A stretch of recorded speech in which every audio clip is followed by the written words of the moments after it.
चंडीगढ़। यह न तो किसी फिल्म की कहानी है और न ही कोई किस्सा, लेकिन जिस किसी ने इस अजीब दास्तान को सुना वही इसे देखने के लिए भागा चला आया। जहां मायावादी जमाने में आदमी ही आदमी का दुश्मन है, वहीं जानवरों व पशु पक्षियों में एक दूसरे के लिए स्नेह भरा हुआ है, जिसका प्रत्यक्ष उदाहरण इस मामले में नजर आ रहा है। नाग और नागिन की इस प्रेम कहानी को जिसने भी अपनी आंखों से देखा तो विश्वास नहीं कर सका।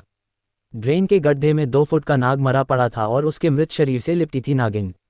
वह 2 दिन से नाग की देह के पास उसकी मौत पर विलाप कर रही है।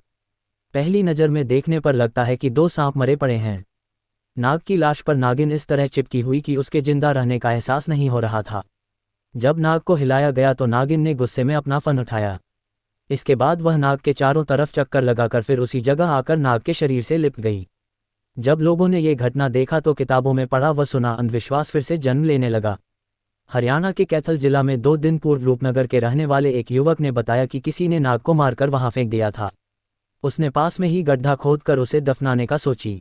अमित कुमार, रणधीर व नरेश कुमार ने बताया कि नवरात्रों में नाग के इस तरह पड़े रहने को अशुभ समझा जाता है।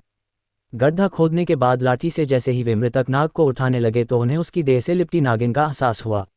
नाग को हिलाने से उसने क्रोध में फन उठाया तो युवक पीछे हट गए। मिट्टी के रंग की नागिन नाग के शरीर के पास फन फैलाकर बैठ गई। वह कभी वहां चक्कर लगाती तो कभी उसके शरीर से लिपट जाती। जब नाग को छेड़ा जाता तो वह फन उठाकर विरोध जताती।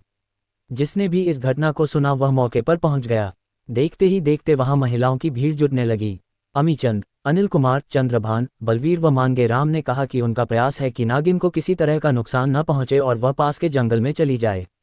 इसके बाद में वे मृत नाग को दफन कर देंगे। अगर अब वे नाग को हटाते हैं तो नागिन उन्हें नुकसान पहुंचा सकती है। चंडीगढ़। यह न तो किसी फिल्म की कहानी है और न ही कोई किस्सा, लेकिन जिस किसी ने इस अजीब दास्तान को सुना वही इसे देखने के लिए भागा चला आया। जहां मायावादी जमाने में आदमी ही आदमी का दुश्मन है, वहीं जानवरों व पशु पक्षियों में एक दूसरे के लिए स्नेह भरा हुआ है, जिसका प्रत्यक्ष उदाहरण इस मामले में नजर आ रहा है। नाग और नागिन की